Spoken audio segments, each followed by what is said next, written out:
For those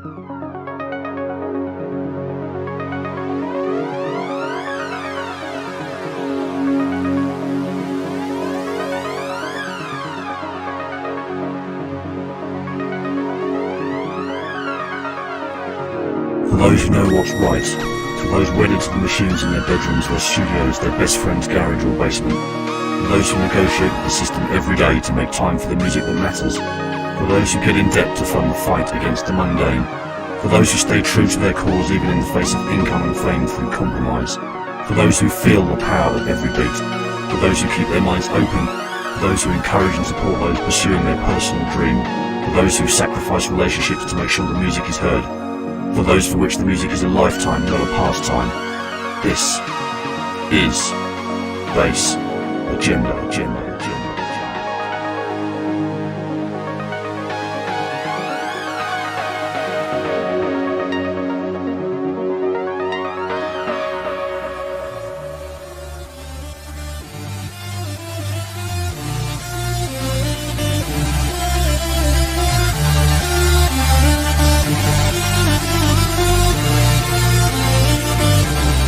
Hi, how you doing? Welcome to Bass Agenda.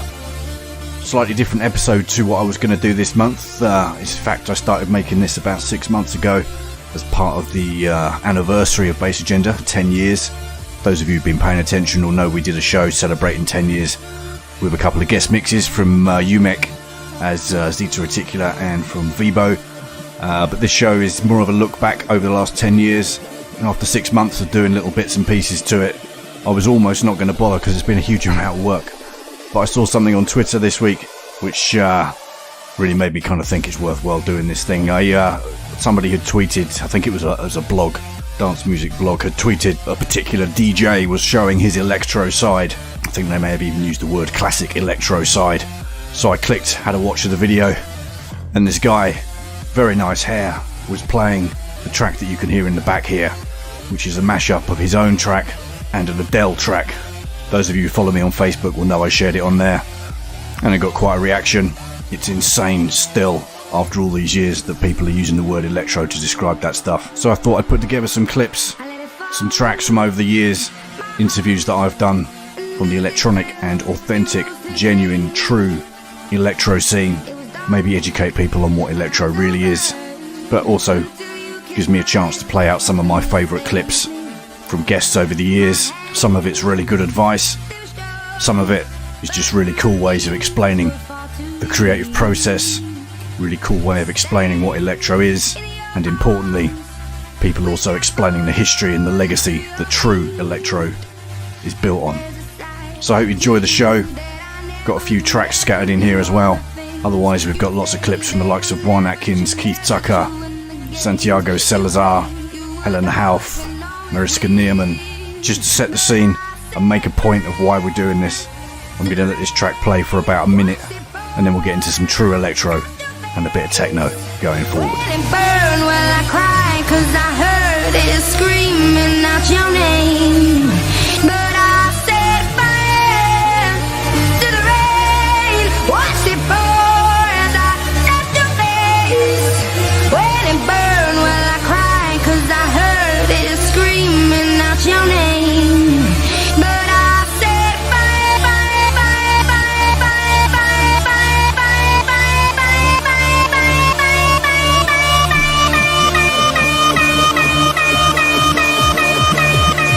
fire.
The amazing Robo Drum here.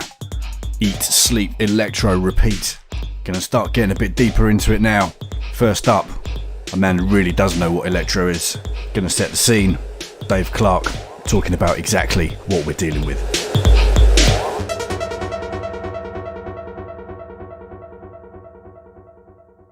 I think in the beginning it was all about how futuristic it sounded and how it sort of engaged the mind in a non-4/4 beat and just sort of encapsulated all about how amazing technology could be and what it will be. And so all the early Juan Atkins records and all that sort of stuff basically made you think that in 10 or 15 years time we'd all be actually living in spaceships. So that's what started it all off, and the fact that it was rather good fun. I can't do it now obviously, but it was rather good fun at the time to body pop and breakdance to. Throughout the years I think it's down to the fact that it just sounds so fucking amazing, and whilst the lyrics don't always sound as futuristic as they might do, in fact some of them sound a little bit retro and almost in homage to people like Buck Rogers, the actual grooves themselves and the bass, and when you hear it on a great sound system, it's just mind-blowing. So it's just an incredible genre. And actually this week I've actually just done a whole white noise show again dedicated to electro, because it's just still masses of it coming out. It's a very, very specialist genre. It's not obvious to people. It's not easy on the ear unless you're trained in it. It's not going to make you millions of bucks, and it's a tricky music, I suppose, to get people to dance to unless they know about it. So I don't think it's going to be it's going to be high profile at all. Of course, they bastardize everything these days. Even techno has been bastardized into some minimal tech house shite that really isn't techno anymore. It's just it's just derivative, to be honest. So, and electro has been bastardized too, but the real electro is always going to be relatively low profile, and I don't have an issue with that, and I'm sure the people that make it don't either. Genres matter for descriptions and pigeonholing, but really they're always going to be bastardized because it's a way of making money, and rather than come up with a whole new genre, it's easier to pollute a genre with lots of history and heritage. It's a lot easier to do that. I mean, I just play the music that I believe in, that has that genre tag, and hopefully people will understand that the electro I'm playing is the one with the heritage. It's the one that's evolved, and it's the one that keeps moving forward, and it's not the shite that you're referring to. My education started with rap music from the 80s, from De La Soul to Cool James and his ladies. A track called Quest told me they call it boom bap. Ice Cube told me he calls it gangster rap. I wrote my name in graffiti on the walls, listening to Dr. Dre make house calls. I bought my first drum machine when I was 10. Been making beats since way back then.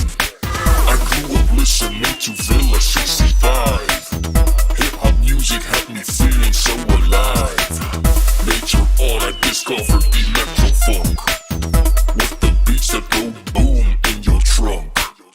Digging in the crates at Clone Rotterdam. Jerk your head, the beats that make you say damn. I made text interference flexitone. Ectomorph, you are electronome. Egyptian lover and the great Professor X taught me how to combine electro with raps. Gerald Donner with his scientist experiments made me want to take electro everywhere I went. Now I'm here and I've got my own name, and I'm gonna make it rise up to fame.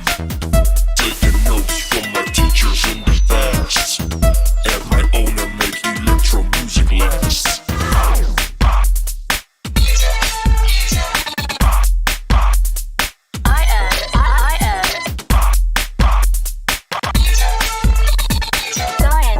Scientist.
The amazing Hadamard there with My Education touches on some of the legacy that true Electro is built on.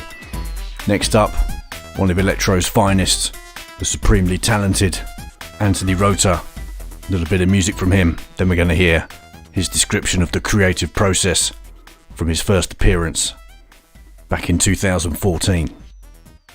This is Anthony Rota and you listen to Bass Agenda.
When you produce an album and you're into the storyline and you live every track, it's like a trip, and that's the way it should be.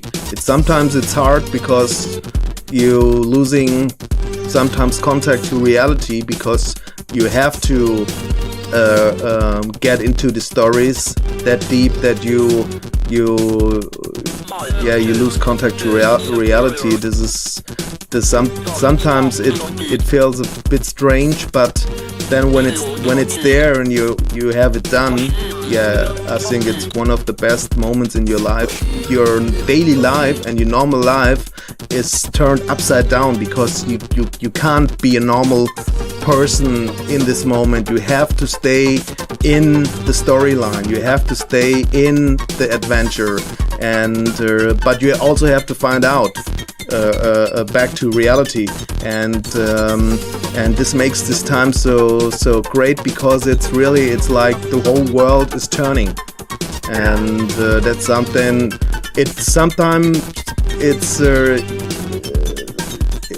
seems to be dangerous, but when you're out of it and you have the result and everything is nice, then it's the creative thing because you really have lived it for the moment.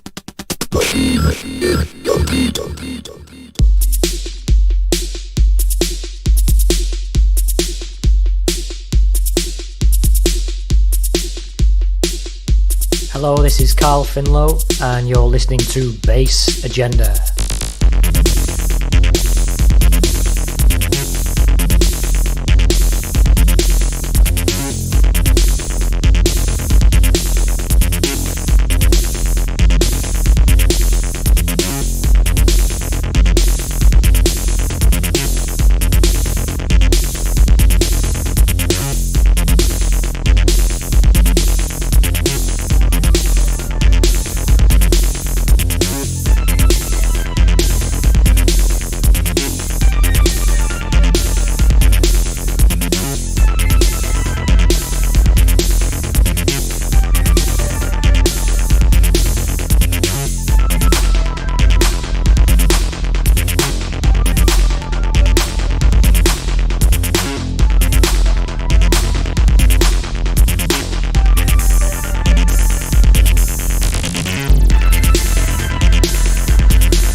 track here from Cyberdyne Systems, Program State. This is the Legowelt remix, and it's Legowelt who we turn to next. One of my favourite interviews that I've done over the last 10 years, partly because he's such a great producer, of course, but partly also because he just has a great way of describing things, particularly when it comes to creativity and of course EDM as well. Given that there is a rich history, you know, how do people in your position, for example, feel about EDM and sort of the really commercialised side of electronic music? Do you have any kind of opinion on that? Yes, I definitely have an opinion on I thought you might. EDM. Yeah, because one of my slogans is side by side we ride against the hordes of EDM. Yeah. You know, like the horsemen of the apocalypse, going into crowds of EDM idiots. Now I despise it. It's horrible. It's like the lowest form of culture, and it's always people think, you know, if you somebody asks, well, what do you do, and he says, yeah, I'm a music producer. What kind of music? Yeah, like electronic music, like techno and house. And then they go, oh, like Skrillex or Deadmau5 or what's that other guy called? I don't know, the Martin Garrix or something. And said, no, because it's that makes me more angry, or not angry. You know, then. I know what you mean. Because it's basically kind of the same music, you know, in genre-wise, you know, if you put it like really root, you know, like, oh, this is electronic music, so, yeah. Yeah, and I think a lot of the press and a lot of the stores, particularly things, you know, like Beatport in particular, tend to lump everybody together, and it's quite frustrating to see Underground Resistance and Martin Garrix in the same genre. It's a big difference. Yeah, it's interesting. I don't know what you feel about this theory. I've spoken to some people who've actually surprised me with quite a positive view, and that is that by engaging young people with EDM, there will come a point where they get bored with EDM and start to dig deeper. Do you think that maybe is? Do you think there's some truth in that maybe? Yes, I think that theory has some merits, because I thought the same thing, you know, maybe for every like 1,000 EDM, you know, wankers, there's going to be maybe 3, maybe 2, maybe if it's just one out of, you know, it's going to be a little bit more deeper about it, you know. Yeah. But you think the numbers will be low, Yeah, maybe. Well, maybe they get higher in the future. We'll see. I guess we'll find out. It seems to be on the decline a bit now. Mm-hmm. I think the hype's wearing off a little bit. Cool, man. So I know we touched on this earlier slightly, but I just wonder if you've got do you have a particular creative process, or do you quite messy with the way you work? Or do you sit down and say, right, today I'm going to make this and it's going to be like that? And do you have a kind of a process to it? Well, I don't really have a creative standard process. I'm quite chaotic and, like you say, messy. Yeah, that's a good description. Yeah, meant to be a positive. I understand that, but because I'm very chaotic in my head, but there are of course certain ways to control that, and especially through making music, you know. So I guess some important things also to stay a little bit fresh creatively is to have curiosity, you know. I think that's very important. Because if you're not curious, you just as well might be a sea cucumber rotting away in its own dribble slime or something. But if you have interest for stuff that's outside the mainstream media, you know, I guess that's good for the brain. And also to have curiosity in different music styles. You know, like because I guess if you just keep listening to one certain style, you get inbreeding, I guess, in your mind, and then you're limiting your and then also when you create it, maybe at least for me, I could never create just one music style. It would be like being in an artistic prison.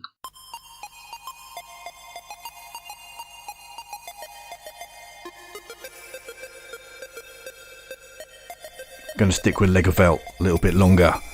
One of his influences, one of the tracks he chose, was this classic by Aphex Twin, and I just loved the way he described it.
The whole album for me is a work of genius, and of course I just pick these at random.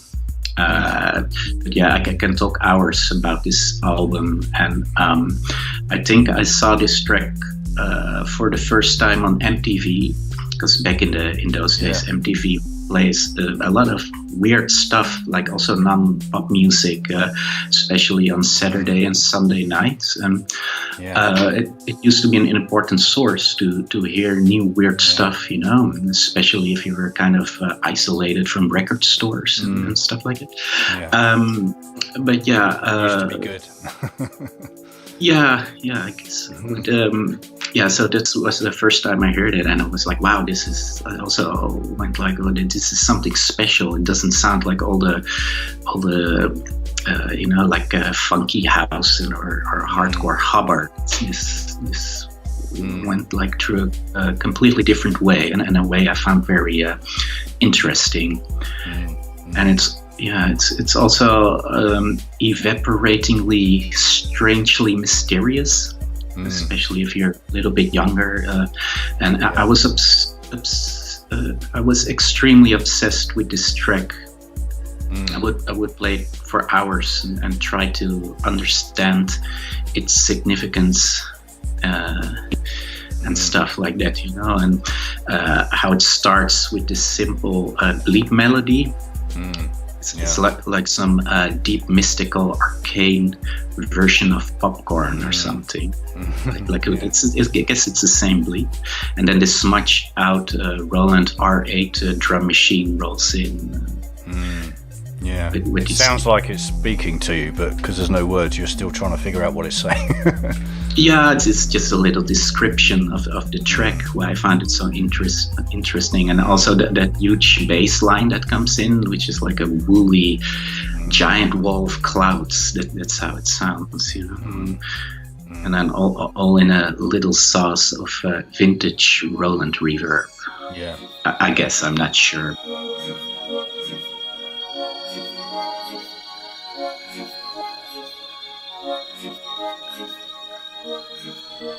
Now, of course, we couldn't do a show on the true meaning and heritage of Electro without visiting Detroit.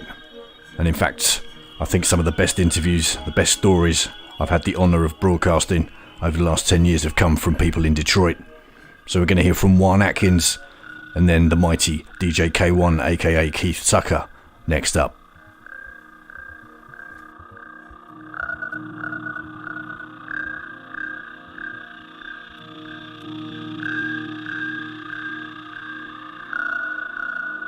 Music for me is like an experience. It's something about the waves, you know, because it's all about vibrations. We are just vibrations. Everything that you see and touch is just a vibration. So music definitely has a value that can create different moods and different feelings, and I think that's, you know, I'm plugged into this vibe, so to speak, and I think that I was gifted with the ability to create certain tones and patterns of tones that solicit a certain mood from people, and or a certain way of thinking, and as it's changed, the only thing has changed really is the technology that's been developed to present the ideas and present these tones, and you know, which, you know, are, you know, waves are kind of electronic and things anyway. So it's just a natural progression.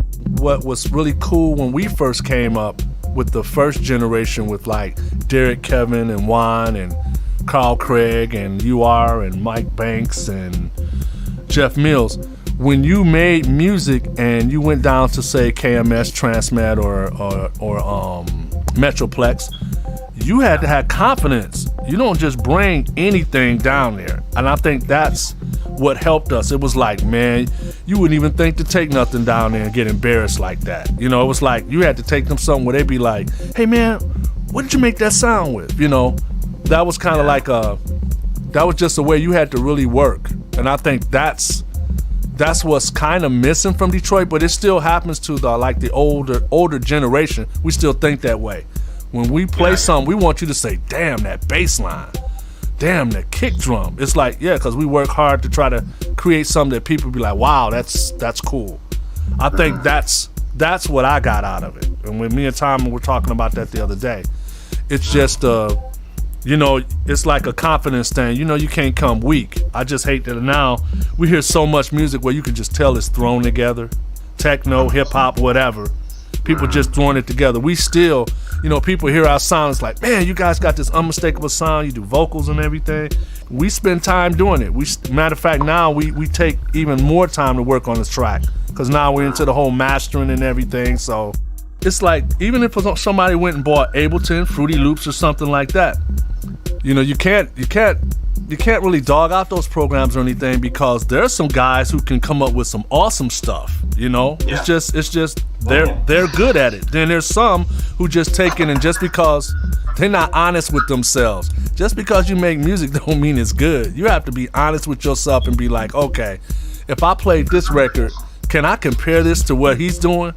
You know what I mean? When we used to make music, we would try to compare it. Like, we listen to Cybertron's, like, can we put this up against Cybertron? But also say that we got our own style. I'm talking about like when you our thing was always, as soon as you put that record on, when you're dealing with Electro, as soon as you put it on, you should be ready to dance as soon as you hear like one bar. You know, that was our little trick. But now, the computer age, man, everybody can do everything. You can make your own videos, you can do everything. So why would anybody think they not good at it? It might be, it's probably about 80% of bad electronic music out there, but it's always gonna still be some good stuff. You know what I mean? Always gonna be some good, and that's what's cool about the whole underground or whatever. You gotta look for it, and that's the way it should be. Don't make me repeat. I'm so Detroit, and you don't want none of this.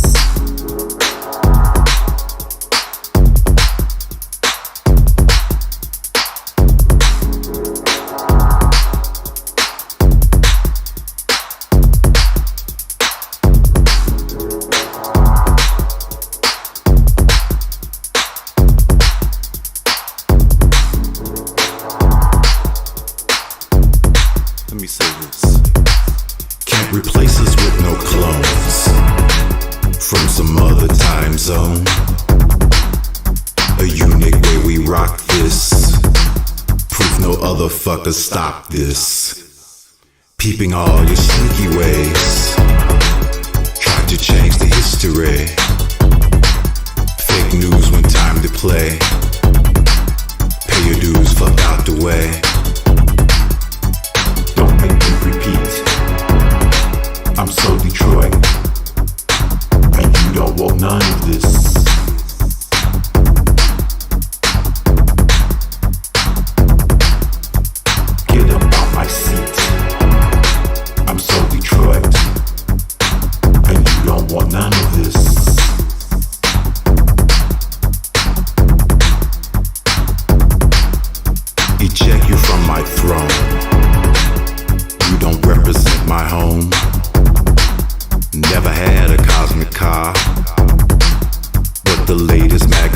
Star, seen it all many times before.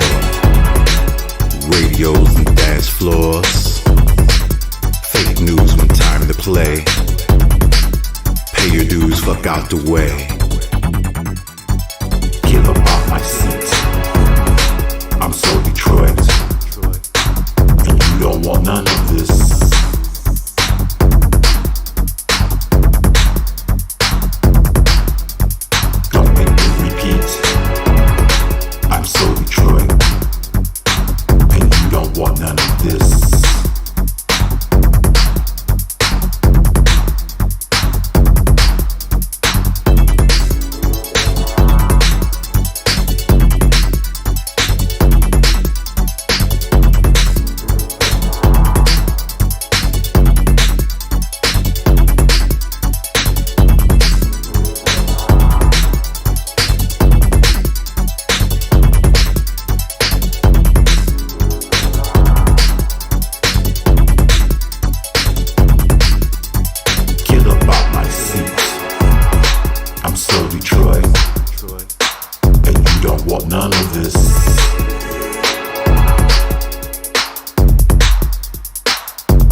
Devastating beats, legendary. how we drop shit throughout the galaxy, teaching planets how we rock shit.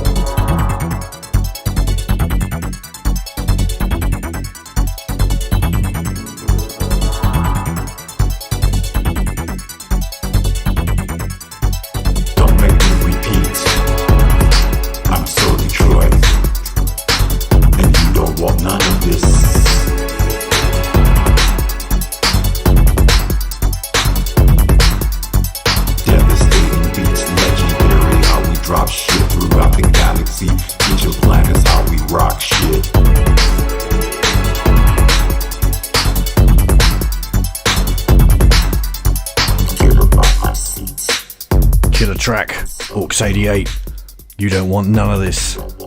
Amazing lyrics, written and performed by the wonderful Black Tony. And it's him we're going to visit next. A man full of wisdom and a great way of describing things. One thing that really struck me from his appearance on Bass Agenda a few years back now was his description of one of his influences. Amazing classic techno track, The Calling by Fade to Black. Devastating beats, legendary how we drop shit throughout the galaxy, teaching planets how we rock shit. Get up off my seat, I'm so drunk, and you don't want none of this. Devastating beats, legendary how we drop shit throughout the galaxy, teaching planets how we rock shit.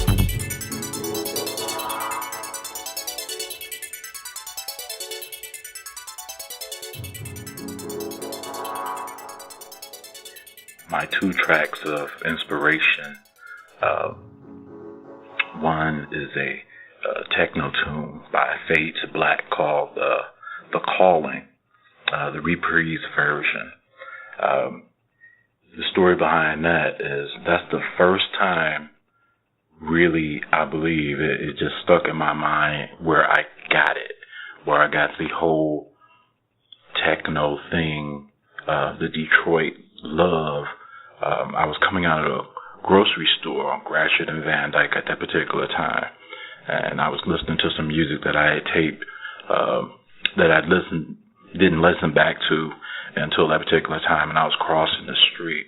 By the time I got to the intersection, this is through traffic on Gratiot and Van Dyke, I'm looking down the street, and the song comes on. It's slow and melodic and drifting and catching my attention. And I'm standing there, and I'm just caught in the listening experience at the time.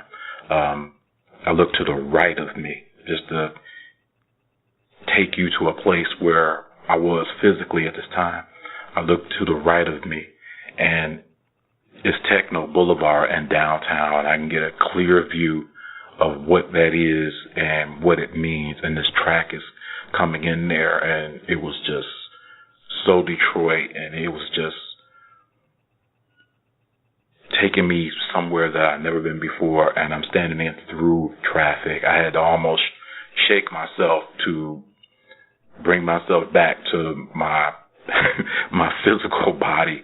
It was that good, and that was just inspirational and driving to me. That cut has stayed with me, and it is one of my definitions that I use with other people outside this genre to show them and teach them what techno is and can be.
More voices from Detroit coming up. First up, we've got Adult, then Sean Tate. You know, music can make you feel so many different emotions. And it's amazing how there's certain bands in your life that always sound good. No matter how you could take like The Cure for me, or PIL, always sounds amazing.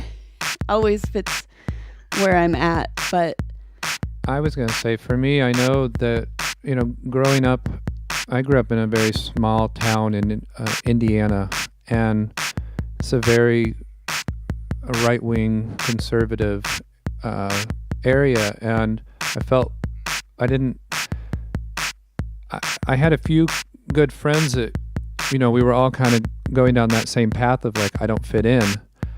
But music for me was what it was. Yeah, it was like, wow, there's people out there all the way in London and Rome and Japan gives that are you an that identity, are yeah, somewhere like that knowledge to know that there's other people out there that are kind of in this same.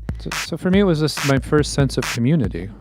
Right. I mean, I think it gives you some kind of empowerment, right? Of like purpose, motivation.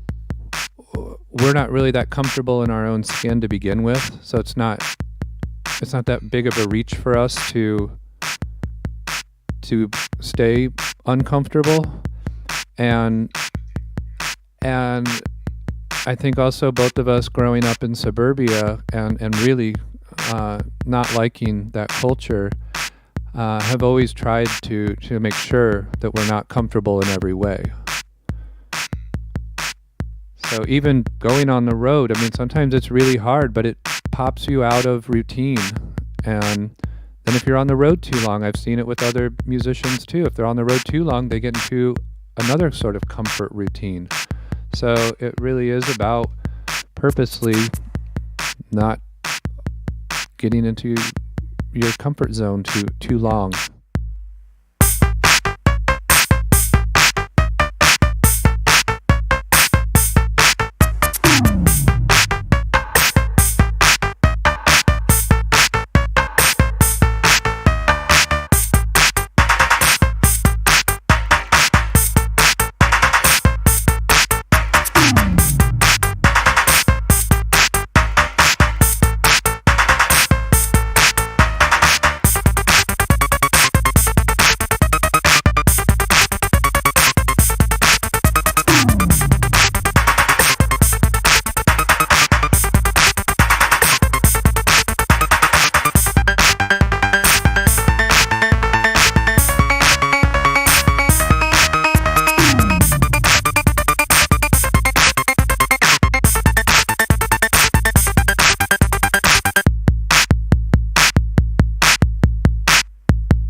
It's your man, Body Mechanic, coming straight from the basement in Detroit. You're listening to Bass Agenda, you suckers.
Music is everything in my life. Music is what helps me reduce my stress. Music helps me understand what life is. It helps me answer the question of my existence, my significance, and it also answers the question of my purpose. A lot of people go through life not knowing what their existence is, or what their purpose is, or what their significance is, but music is one of the forms that I have accepted and know that when it comes to me, myself, and I, that music is everything to me along with art.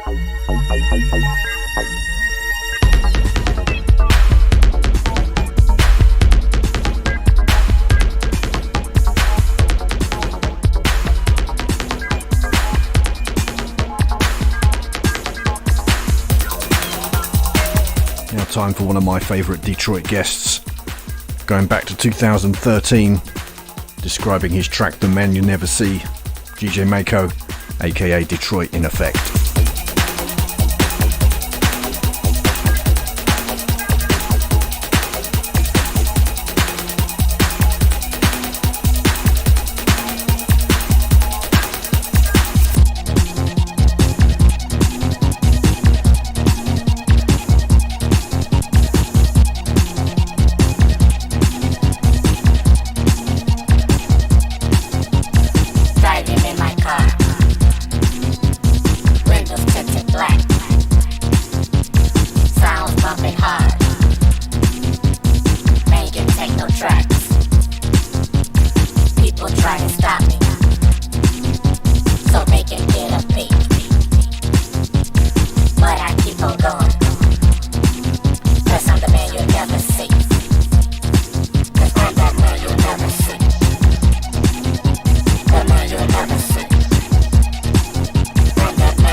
Me You'll Never See.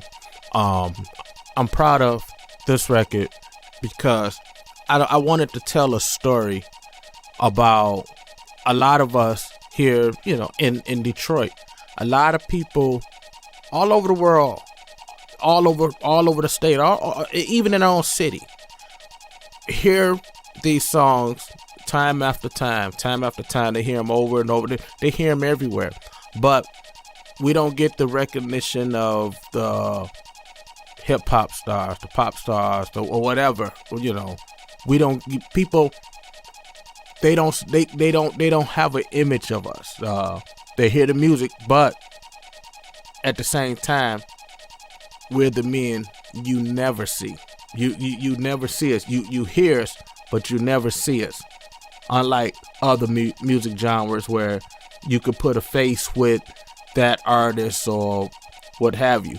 But with us, it's the total opposite. And so that's the story I wanted to tell with that song. And I think a lot of people got it.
I've always been inspired to create music. I think I can go back as far as me being 6 years old, being in church, listening to the choir sing and listening to the band get down. But it was something about the drums that really got my attention and it really stuck with me. I became interested in drums, like I say, at 6 years old. My dad realized, that I was interested in them, and so the band members, they would, put me up on the stool and let me, bang on the drums. And eventually I started, getting a little rhythm with it. And as time went on, I couldn't afford a drum set, as I was growing, but I would set boxes up. I couldn't afford a pair of drumsticks. Get a pair of drumsticks. I would set boxes up and in a house, and I would just bang away on the boxes until it got to the point where it got too noisy. My mom, she kicked me out the house and told me to take that noise in the yard. And so I went and I took my boxes and I took my buckets and I set them up in the yard. And I'm one morning I'm banging away on these buckets and boxes, just doing my thing. And there was a guy walking through the alley, and he stopped and he watched me for a minute, and he was inspired. He see this little guy with these boxes and these buckets, banging away, and he comes and he was talking with me. He asked me, you like the drums and whatnot, and I was like, yeah. And he went and he talked with my mom for a minute. He was a guy in the neighborhood that people knew, and after they finished talking, he came back. He was like, here, come with me. So we walked around the block to his house, and he opened up his garage door, and to me it was the sweetest drum set I had ever seen. And he told me, he was like, come on, let me hear what you got. So I went, I sat in the stool, and went to doing my thing, and he went to showing me some things. He taught me some things. Come to find out, I didn't know he was a drummer from a group from Detroit named Five Special, and he was the drummer, and he took me up under his wing, and I'm grateful for that. And I stayed with drumming, and eventually I stopped drumming and got into DJing, learning how to DJ.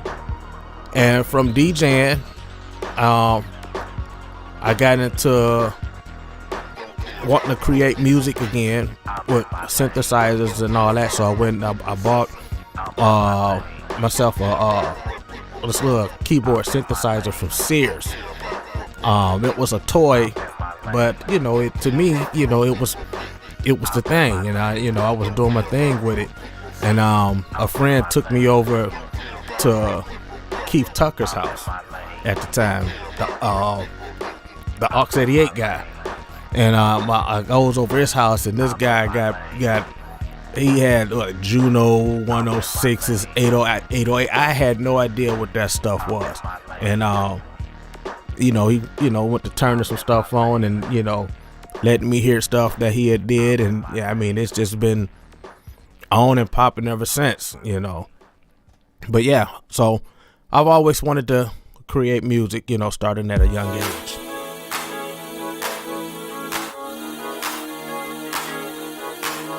Next up, this gorgeous track from the Martian called The Voice of Grandmother, one of the tracks chosen by Santiago Salazar, aka Seldom Seen. Back in 2013, he chose this track as one that inspired him to start making music, and I just love the way he described that to me. Check it out.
I think it was an experience I had on a dance floor like in '96. My friend developer who does the label Modulars, he was throwing these series of parties called the Music Institute, and he had asked me to play.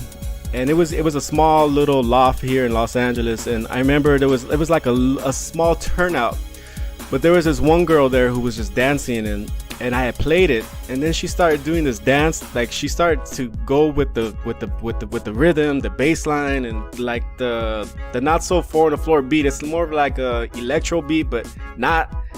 And she just started doing this dance, and I was just tranced. I was like, this music is making her body do this, and I was just like hooked on that shit. Like it blew my mind to see her body move, and not the regular techno 2-step back and forth wobble. She was doing this like it was a unique thing. So I remember I went home the next day and I put the record on. I go, what in the song made her body react in this way? And I listened to it over and over. I'm like, this is a beautiful piece of work, like. And once it gets to the middle, that breakdown with the bass line, that funky, like, I just lost it, dude. I was like, it's just a inspirational track. Yeah, it's very emotional, I think, that song, but it's very power driving. Just that bass line, it's just a unique piece of work that I don't think nobody has touched since that track has been made. It's like, it stands by itself. Like to hear music like that, and for it to stand out, it makes me want to make something in that vein where it stands out, but yet it's still good. It's not just some boring, cheesy style stuff. It's unique, it's different, and it's driving. And it makes the girls dance.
So while we're deep in the Detroit section of the show, obviously need to mention Drexciya, and who better to do it than Stephen Rennicks, the guy behind the Drexciya Research Lab, talking about the impact of Drexciya and their legacy. Yeah, I definitely think 25 years, there'll still be reissues, and there's still going to be people listening, like a whole new generation of people. I would think so. I would really think that is the case. I think there's two reasons, really. I mean, the music, I think, is still going to sound really contemporary. Somehow, I don't know how they did it. And I think, it's their influence. You do hear their influence out there. And I think that is going to keep them relevant, because people are going to be interested in where this sound came from. And people will still name drop them, quite rightly, that, they're a fan of Drexciya, and if you like what I'm doing, like there's certainly this band were an influence on me. And I think the mythology and the mystery is always going to be a draw for people as well. Because we're never going to get to the bottom of a lot of the questions because James Stinson has died, and people around them are going to be tight-lipped, quite rightly, about a lot of things, a lot of the detail. I mean, there's a part of me that would love to know, but that would spoil it. It would spoil a lot of enjoyment. Even the producer, there's always a mystery when you come up with that perfect track. You know, you don't know how you did it either, really. And I'm sure they might have known that technically how they did it, but they don't know where that inspiration came from. And I think that is a mystery that we're never going to solve in general of music, and that's always going to be there for Drexciya.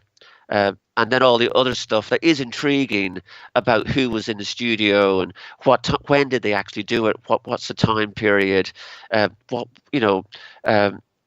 not really that important in a way.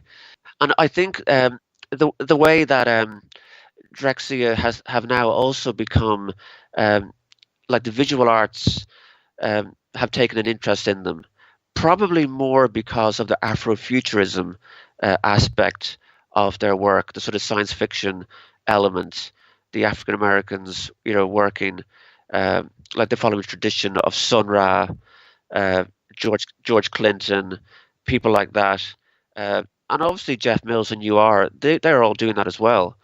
So I think they are now.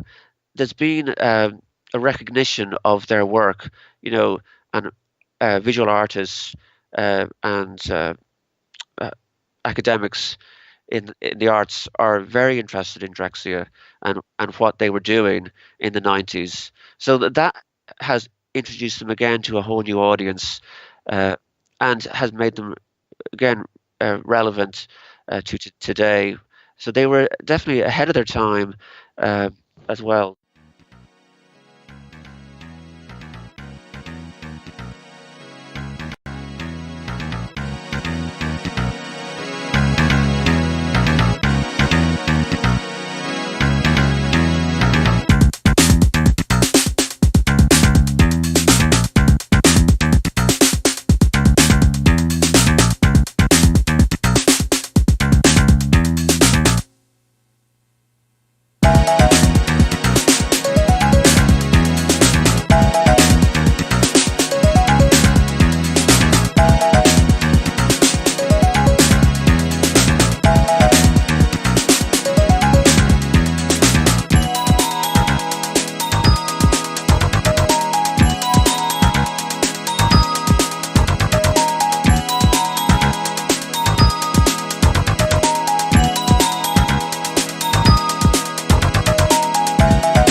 Godfather checking in live from Detroit, and you're listening to Bass Agenda.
favourite interviews over the last 10 years has been with Martin Bonds and Brian Bonds, aka Real to Real and Strand.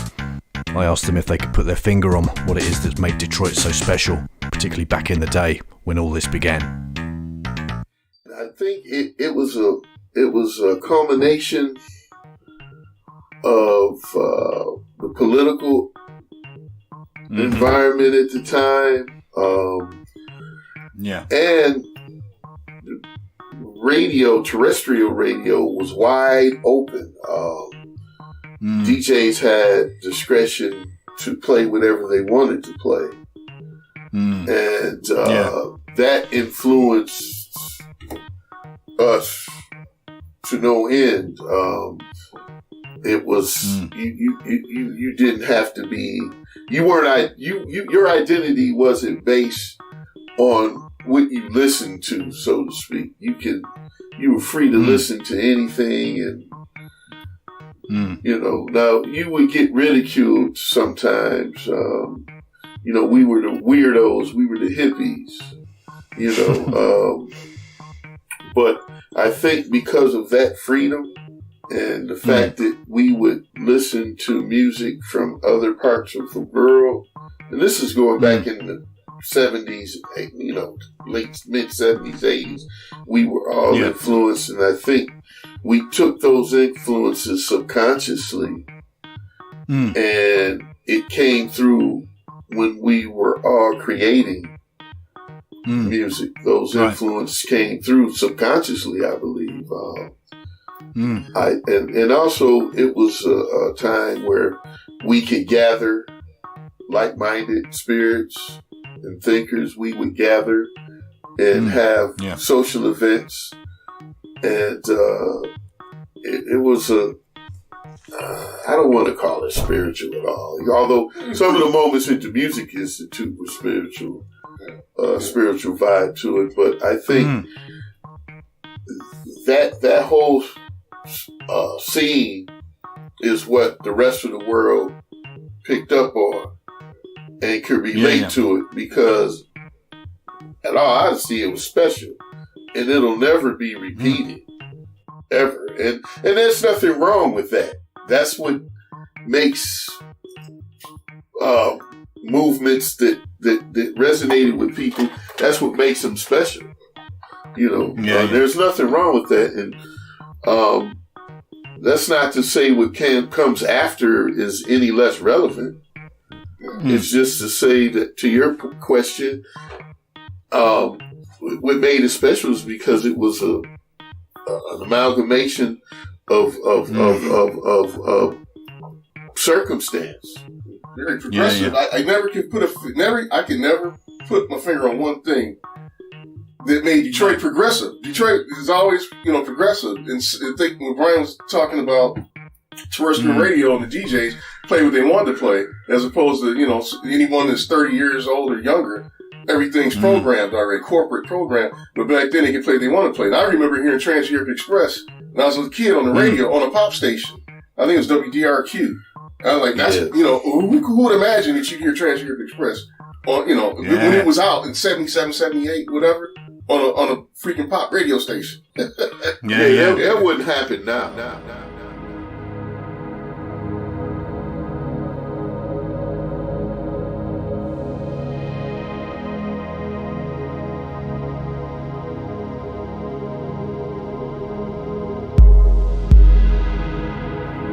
Time to head back to Europe now. The gorgeous sounds of Mariska Neerman, finding our way back home. And then we hear from Plant 43 with his sublime track Cavernous Bones.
again, the title is more kind of like finding your way back to yourself, reconnecting to yourself. You know, life is challenging sometimes. We'll have experiences that are challenges, and it's important to come back to yourself always. And in a more romantic context, I would say when I thought of finding our way back home is also two people being separate and finally finding their way to each other. And that love kind of being the home, you know. I guess I'm quite introspective. Most of all, it's like, I mean, I can't put words to music. Finding track titles, I think, is the hardest thing. Yeah, or even finding visuals for my music. Like, I don't know. For me, it's like it's up to the interpretation of the listener. For sure. There's not really a story that I want to tell with my music. It's what I'm feeling in the moment, and people can make their own story, right? For example, with some tracks that I make, when I close my eyes one day, I see like underseas scenery, but the day I might listen to the track and I see myself on a voyage in outer space, you know? Yeah. No, I get you. Or somewhere in nature, like it always changes, so.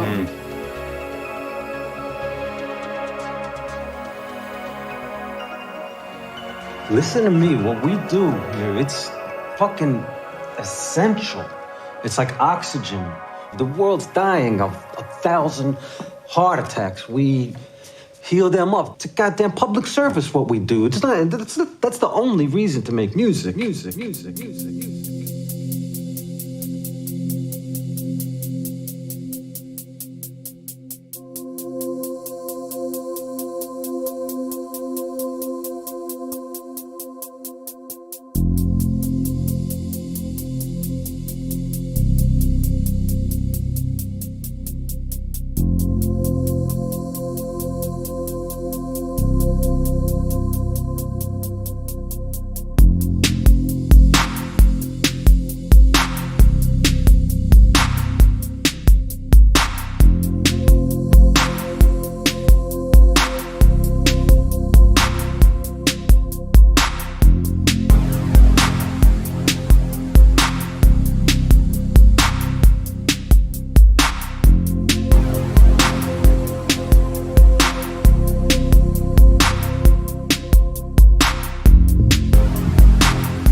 I wrote that whole album, Skies of Intransigence, it was basically after the riots happened. You know, I don't know if many people really picked up on this, but it's quite a political album, or at least attempts to be sort of capturing my feelings about what was happening in society at that point.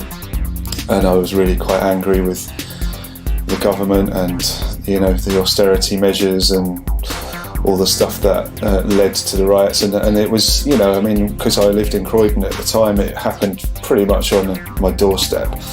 My partner and I had been helping out local charity it was just a youth service. It was a few doors down from us. We helped them build a new website, and they ran some really cool projects. Like there was a big estate across the road from it where there was lots of kids who didn't have anything to do, and they ran stuff for kids where they could go and do graffiti.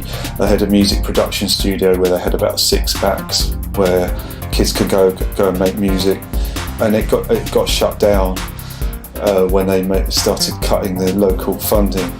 And I just, it was just kind of quite a weird experience watching it all unfold so close to home.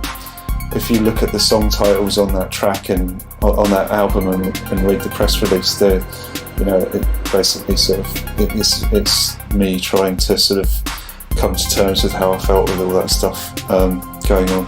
What happens for me is I just have loads of stuff kind of goes in and I absorb it like a sponge. And then when I go into the studio, there's all this stuff that I need to kind of get out. The song title probably is kind of just about a sort of a feeling of emptiness, which I think is probably in the track as well, because it's quite sparse compared to a lot of the other things that I've made.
Next up, the amazing Helena Hauff talks about social media and DJing while we hear her track, Electronic Future, with Paris the Black Food.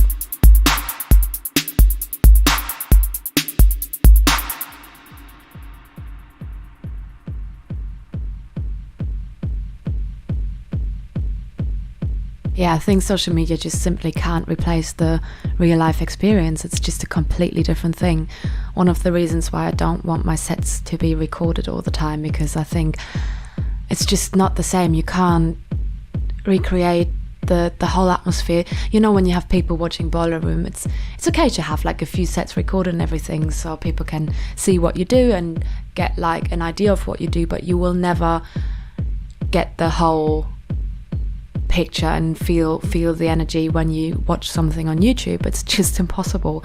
And I just hope that people will stop to put so much importance on social media, because I think it just simply isn't that important. But I don't think the bubble is gonna burst. Sorry, I think people just like those likes a little bit too much. Electronic Future.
when I DJ, I just think what would make me dance even more if I was in the crowd. So I only ever play stuff that I think, okay, I would want to dance to this. I would like to hear this right now if I was dancing, if I was on the dance floor. And I never try to challenge people, I never try to teach people. I just want them to have a good time, but for some weird reason, the kind of music I play is just what I really like and what would make me dance. So I end up challenging people, I guess, sometimes, or I end up not being the teacher, because I really don't like the word teacher at all. But I feel like it's just showing people what there is and introducing them to new music, just like other DJs are introducing me to new music, or even people in the crowd are introducing me to new music when we talk about it or something. I think we all can just learn from each other. But yeah, I always only play stuff that I think would make people dance. And if it does, then that's great. And if it don't, well, it's kind of, everybody's got their own taste in music, and I would never expect someone else to like what I like, but it's cool if they do.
Drop the pace down again now. Listen to one of my favourite interviewees, guy who I could listen to all day when it comes to describing music. From Dallas, Cygnus, talking about his track Volus Murgatroyd.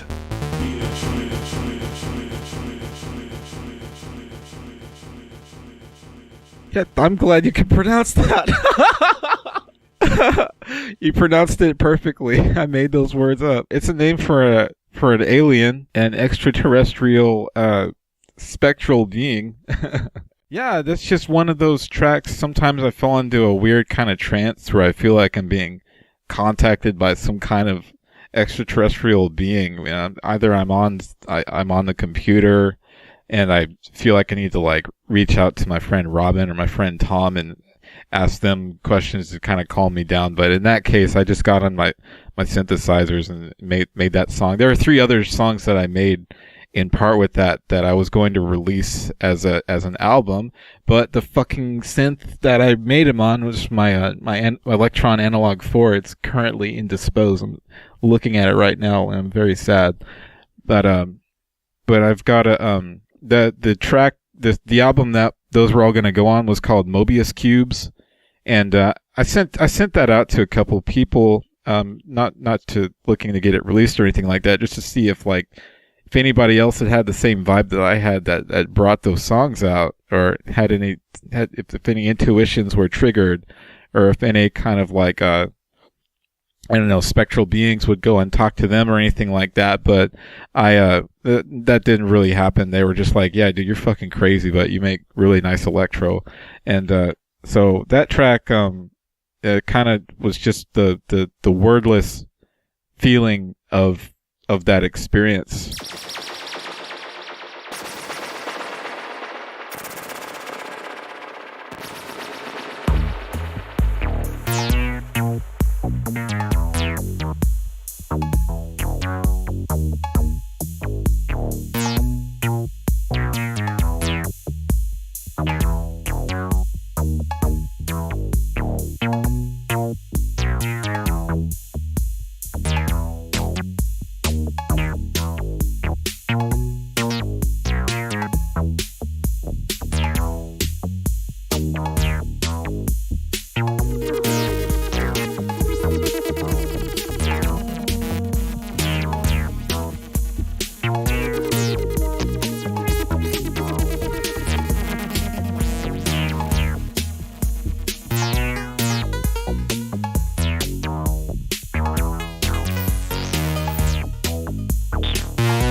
Love that track. Next up, some of the best advice expressed in one of the best ways by one of the best electro artists we have, the UK's DMX Krew.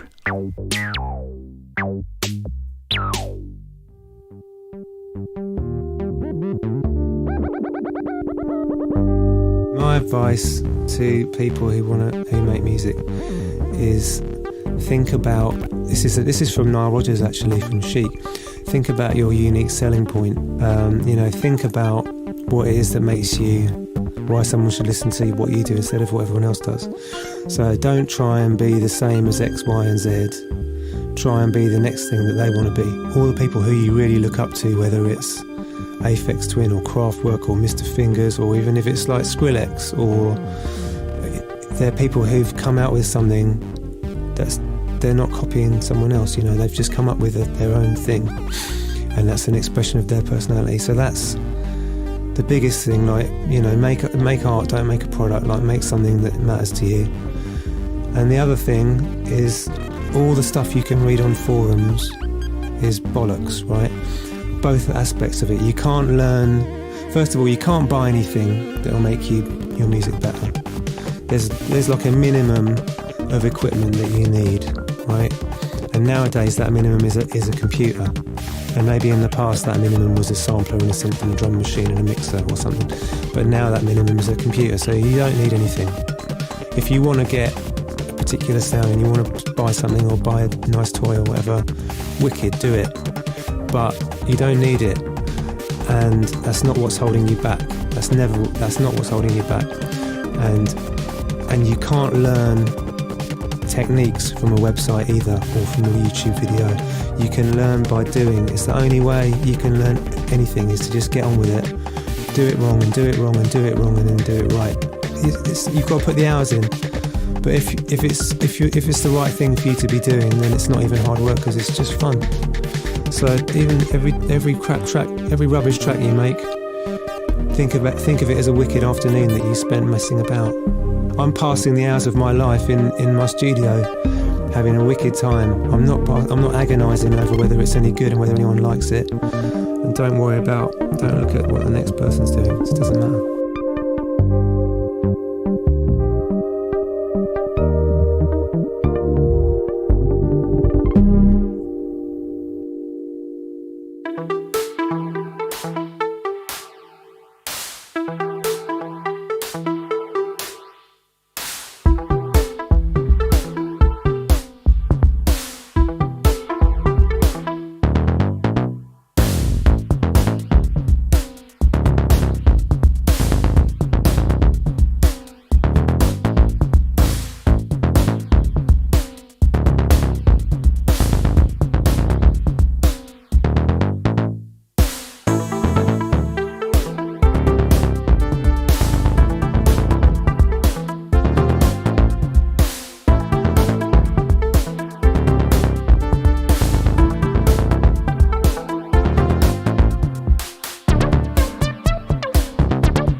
I didn't really expect this to be the case when I started Bass Agenda, but it turns out that having the archive of interviews means we've managed to preserve the voices of some amazing artists who are no longer with us.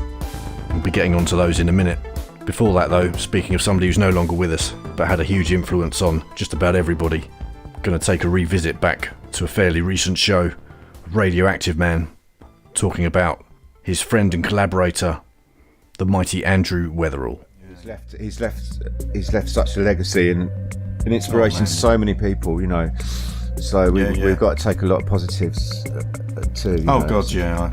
I agree with you, mate. Yeah. No, it's quite something. So you were saying earlier on that it was kind of through the end of Sabres into the Aloof, that kind of era where you and he first met up. And so going back to when I was working in a studio and I was making a tea and basically skinning up and going to shops and all that, you know, that was, and then basically the Aloof were recording an album or something like that elsewhere, and then Andrew would still come in, and I was still learning, you know, and so a lot of those, like the first record called The Fifth Mission, is just like doodles really, but you know, in fact, listening to them back these days, you know, now it's like they actually sound pretty good, but it's kind of like quite sort of just two guys getting stoned and making noises. And we always had such a great time. He's such a funny guy, you know. It's like really like a joy, an absolute joy to be around, you know, and right. It really rubs off on you, that kind of love and obsession for music, and you know, I don't think he had a moment when he wasn't. I mean, he obviously had breaks and stuff like that, but you know, it was like it was 24/7 music, you know, right. and that really like it really rubs off on you, and you know, because he wasn't really a musician. He was a DJ. He just loved music, and that's how he got into it in the first place, and how he got into doing stuff. Because you know, he was a DJ, and then it was the Primal Scream thing that kicked it off for him, you know. But you know, he was going into studio with just with the love of music, and that's really and you know, and that proves that you can, if you've got someone to help you, you know, do the technical side of it, and you vibe off each other, you know. So it's like, you know, he'll be digging out all sorts of samples, and he's got this outrageous record collection, you know, and just, you know, he'd play stuff a lot. So you were making music, and then he'd sort of, right, have a listen to this, you know. And so you're not, you know, and that's something that it was quite unique to him, you know. I mean, other people do it, but it's also, he had a lot of patience as well. So he'd be like, you know, like sometimes if you sort of get a sound going, maybe a bass line or something like that, but the sound's not right. A lot of other people I've worked with, but I don't like that, let's move on, you know. But Andrew he'd be like, well, let's just work with that for a bit, and you might work on it for a couple of hours, just trying to get the bass sounding right, or whatever sound it was to sound right, you know. And then it would always pay off, you know. And it's just having that kind of patience and sort of foresight, really, to see what, you know, this isn't really working now, but it could do in a few hours, you know. And that's interesting you say that, because I think a lot of people these days, because of the digital thing, I think a lot of people don't put those hours in, and you can actually, you can definitely hear it when somebody's kind of crafted it a bit, and you know. You know. So into it. He was unique like that, and a real like but amazing sense of humour as well, you know. Really fucking funny fucker. Was he? Yeah. Really cutting, sarcastic, like sort of humour, dry, you know, like dry, sharp as a razor as well, you know. If you like didn't know him and you said the wrong thing, he'd cut you down, you know. Right. But in his own way, you know. Yeah. No, that's cool, man. That's nice. You said that you came in as a learner kind of thing. Yeah. What were the main what were sort of the main things you think Andrew taught you that stick with you today in terms of producing and that kind of thing? I think, like, I mean, he was so good at arranging, and that's something that I don't like doing. I really hate arranging because so many possibilities, and like, you know, I'm waiting for them to come up with some software that like auto arrange, you know, right? But you could pick. It'll happen. It will happen. I'm sure it's already there. You know, he comes up with like 1,000 different arrangements, and you can pick one. You know what I mean? Like, I'm sure that's possible. It's just I don't know why I don't really like it. But anyway, he was very good at that. He would sit at a desk, and you know, you'd have all your separate sounds out on a desk, and he would sit there for hours muting things in and out, building a picture of the arrangement, you know. And then after a couple of hours of that, he would literally just sit back with a spliff and just go, right, 4 bars of that, let that continue for 16 bars. He had it all in his head, you know, so he's really clever, clever at arranging. And do you think like, for you is it because you're, because I've spoken to other people who've said the same thing about arranging, is it from your point of view, is it maybe like a fear of getting it wrong, like there might be a better arrangement and you might miss it? Well, that and also things can be very obvious, you know what I mean? It's because also you're working in blocks a lot of the time in the music software, you know. And when you're not working in blocks, you tend to sort of bring things in slightly differently, you know. You might bring things in slightly before the bar, just little things like that, you know, like which kind of brings a track to life. It kind of gives it a bit of a more of a live feeling, you know. So that, and I think just like leaving space in things like that, something that I learned off Andrew a lot as well. You know, less can be more. It's not necessarily always the rule, but you know, I took a lot definitely from that kind of way of working. You know, just leaving space. I think that probably comes from reggae music as well. You know, he was a big lover of reggae music, and that's always got, you know, the basic elements. Sometimes enough. You know, you don't. Sometimes you don't have to chuck the kitchen sink at it to make it work. You know, right? And that's something, that's always stuck with me. You know, and it's you know, because music shouldn't have rules, and it should be something to explore, and you know, and I think that is something that stuck with me from working with him, you know.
this one. Brutal by two lone swordsmen, Keith Tenniswood and Andrew Weatherall, of course. Coming up next, bittersweet section, I guess. Gonna go back and revisit a couple of great artists who've sadly passed on. Real privilege to have their voices and their thoughts in the Bass Agenda archive. Gonna kick off with the beautiful voice of Victoria Lucas. A couple of her tracks too, and one of the tracks that she chose was a favourite of hers. Amazing artist, touched so many hearts as well as ears. Very sorely missed. As far as I remember, I have always been singing, and when I was 17 or something, I started having bands with some friends. I think it was very natural to me to make music because I just couldn't do anything else. I am happy about Super Partners because it's a positive song and it's kind of groovy. Usually I tend to make darker or more twisted stuff.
have a particular affection for the video tracks in general because they are very personal and experimental.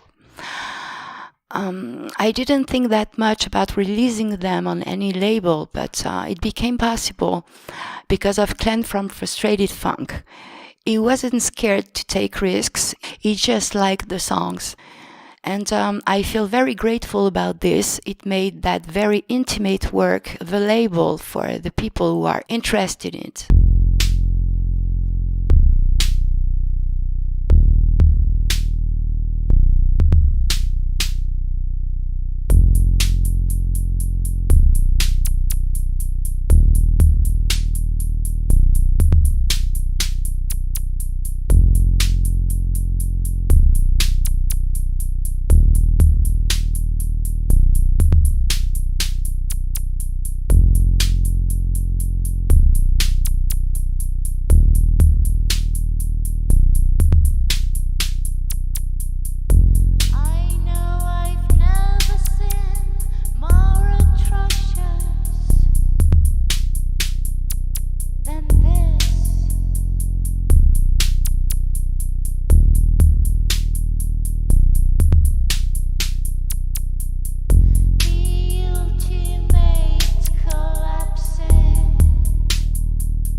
The Wall Rock Bottom album by Robert Wyatt is one of my favorite albums ever. To me, it's just perfection. I can listen to it 10,000 times. I'll always be amazed at the songs, the poetry of his lyrics, the colors of his chords, and of course his beautiful voice.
Gorgeous stuff, chosen by Victoria Lucas there.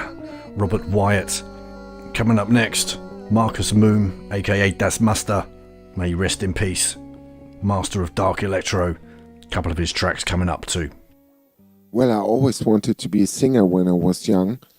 So I was singing in 2 bands here in my hometown, Flensburg. We had some gigs at the Punk's house, at school events and stuff like that. We organized our own gigs. We always had a lot of fans in our practicing rooms, rehearsal rooms, which was quite cool. Yeah, and then I started one day at one point when we split up with the band and techno was coming in the early 90s. I played started to create some music on computers. Like I've been to a friend's house and he had this Rebirth program from Propellerhead, which is 2 303 machines and an 808. So I composed with these pattern sequences, which I really liked. Yeah, and I'm still doing, still use Roland pattern sequences as I'm now having an MC909 as my main sequencer. As Das Muster, I always try to make some more, let's say, science fiction kind of dark scenario, because the future is just beginning to get evil. And I want to show that to the people. I want to let them feel that something, that there's a threat coming closer, that you can feel it. And that's why I sometimes give them names like Überwachungsstaat or other names which you can think of that, that we are watched, that there's a force, that there's something behind everything which is planning to do something with us.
mum. I like to really let out my feelings, just sing, explain how I feel, and give a good mood, or sometimes even a sad mood or melancholic if I feel like this.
So coming up to the end of the show, one more track to play here. This one's kind of half a flashback, but also a flash forward. Some of you may know one of my favourite electro tracks of all time is Millennium Sound by John Selway. He's done a remake of that track. Really exciting stuff though. It's coming out on vinyl next year with 3 amazing remixes from 3 of the best producers we got. So that's Radioactive Man remixing, Sync 24 remixing, and Transparent Sound remixing as well. Keep an eye on Serotonin Records for more news on that. Gonna be huge, I reckon. You know that the Zoid has what you need. And you know that the Zoid is built for speed. The Zoid gets freaky when you're around. And the Zoid won't let you shut it down. You can't stop the Zoid.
Coming up to the end of the show, there's so many more people I could have included who are just as deserving to feature in this retrospective. But then you can access all the interviews, mixes, etc. that have been on Bass Agenda over the last 10 years by checking out bassagenda.co.uk and soundcloud.com/bassagenda. Hope you've enjoyed the show. I'm sure most of you were in no doubt, but hopefully after a couple of hours of this, it's clear that playing an Adele track pitched up at a festival has absolutely nothing to do with electro and has almost zero link to the heritage, the legacy and the creativity that true electro artists put in. I'll be back next month. In the meantime, take care. Thank you for listening. Have yourselves a great weekend. It takes you to the zone. In the zone you're free to move through the stars. In the zone you see the Zoid never dies. You can't stop the Zoid. You can't stop the Zoid. You can't stop the Zoid. You can't stop the Zoid.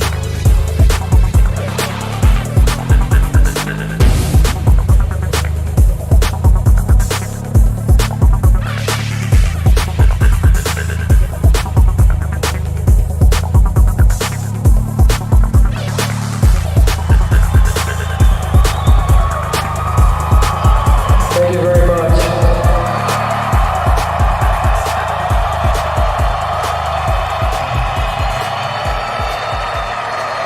We'll see you again soon. In the meantime, we have an assignment for you. We'd like you to remember these feelings you're having. Hang on to these feelings. Take them home with you. In the coming weeks, use these feelings to create something